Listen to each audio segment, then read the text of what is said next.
something to shoot for. They had a performance they had to try to equal, and it made them so nervous and tense. I think that's why they never asked me back again. No, to be serious, which is not easy for me, it was wonderful. The cast, they're the nicest people. I have a photograph of me with all of them, and the girl is kissing me on the cheek, and I gotta tweet that one of these days, I think. Maybe I did, I can't remember. The producer, Chuck Lorre, is a friend of mine. Years ago, I had a studio in Los Angeles called Stanlee Productions. No, I'm sorry, Marvel Productions. That's fine. Let's just call it Stanlee Productions from now on. What happened, when I came out west, I had always been in New York at Marvel, and I came out in about 1980 to set up their animation studio, and we called it Stanlee Productions. And at any rate, Chuck Lorre, the producer of The Big Bang Theory, and also 2.5 Men and other shows, he's one of the most successful guys. At that time, he was a writer working at Marvel Productions, so I got to know him, and he's the nicest guy in the world. And it's a funny thing, because I also got friendly with, who's the guy from 2.5 Men who left the show? Charlie Sheen? Charlie Sheen. I have a great memory.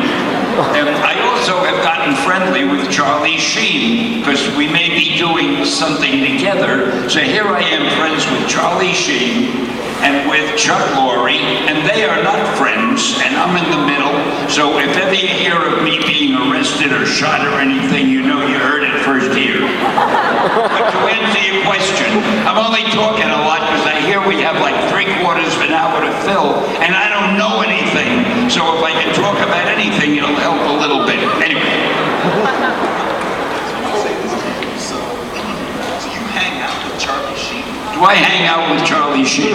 Nice way I'm helping you with it. Thank you.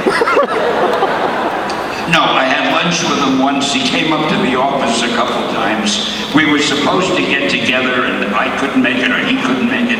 But the few times I've been with him, he's a hell of a nice guy, you know? And so is Chuck. I may try to get the two of them together. I may be one of the great peacemakers of all time. Exactly. The peacemaker, Stan. Oh, but I'll tell you something else about the show. You asked about the show. The show we were talking about was the Big Bang Theory. Just to show you I can retain the thought for at least a minute. The Big Bang Theory, you hear a lot of applause and a lot of laughter at almost every line. And everybody thinks they have one of these laugh meters. You know, these things you plug in and they automatically laugh. But they don't.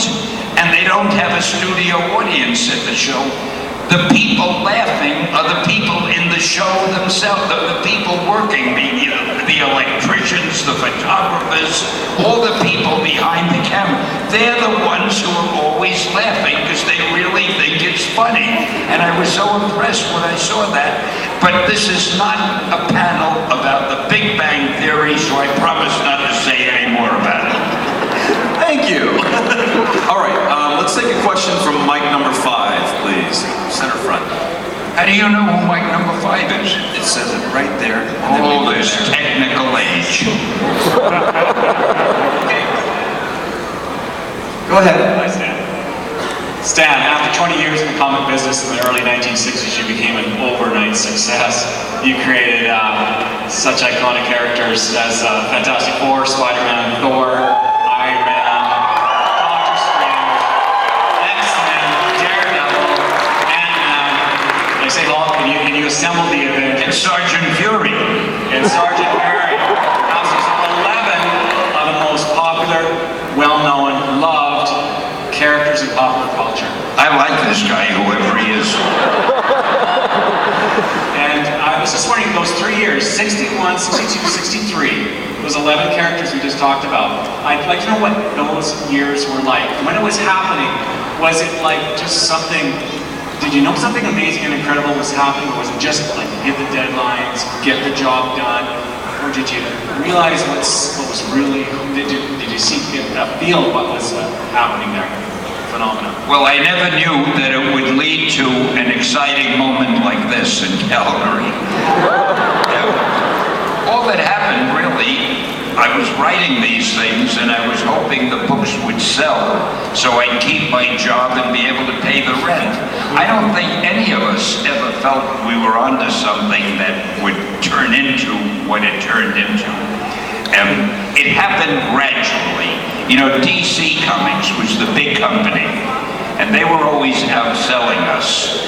And we were all friends in the business, even though it seemed we tried to pretend we were rivals, but we all had drinks together and we knew each other and went out together. And I was friends with Carmine Infantino, who at that time was the editor-in-chief of DC, which was then called National Comics.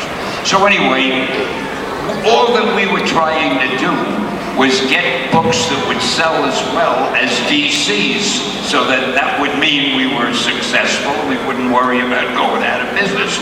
And little by little, after the Fantastic Four, our sales started to increase. And after a few years, we started outselling DC. So something told me we were on the right track. But again, I never thought it would end up with movies and talking at big conventions and being with Garrett here, who's an actual live-action actor in a famous series. I mean, wow.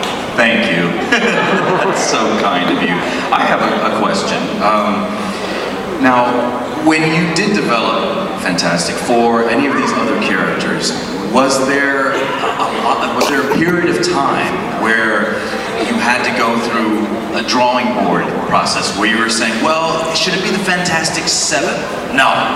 6? No. 4? I mean, was there things, ideas that you scrapped, and then how long, or did you just come upon it like that? Well, I knew what I wanted to do. I knew that I wanted a few characters that I would try to treat differently than comic book characters had been treated before. You know, up until then, it seemed that every superhero, and there weren't that many, but every superhero had a secret identity and wore a costume, which revealed his or her real identity. And I used to think to myself, oh no, wait, I can't say that. I said that the other day, and my wife said, Stan, what do you mean you think to yourself? Who else would you think to? So I always try to catch myself. I thought, I didn't think to myself. What was I saying? I've got to stop sidetracking myself. So anyway, I wanted to get some character. Oh, I know what it was. I felt if I had a superpower, which is not to say I don't, if I had a superpower, my first thought wouldn't be to run out and get a costume and a mask. First of all, I'm a pretty conceited guy.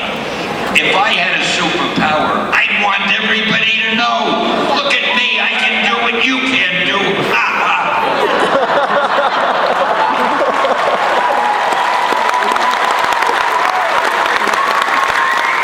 I mean, think of the fun Superman could have had if he told everybody I'm Clark Kent, and when he walked down the street, people would ask for his autograph and pretty girls would follow him. What an idiot he was to keep his identity secret. So that was one of the things. I didn't want secret identities. Then my publisher felt that the book had to have a teenager.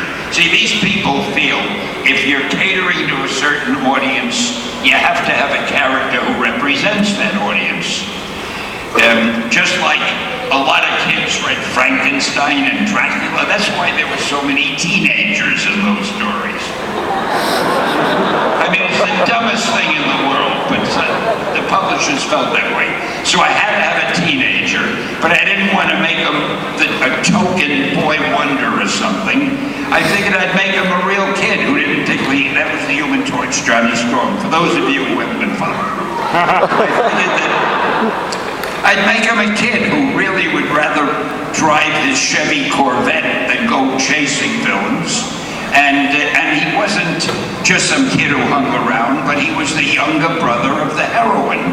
And the heroine I didn't want to make her a token girl who doesn't know who the hero is. I made her a heroine who works with the hero, and she knows who he is, and then I think I'll let them be engaged. That'll be fun. They're going to be married. And they got the kid brother there, so that's 3 of them. And no, I didn't mention Reed Richards. I wanted to get the main hero to be a guy a little bit like me. He talks too much, bores the hell out of people,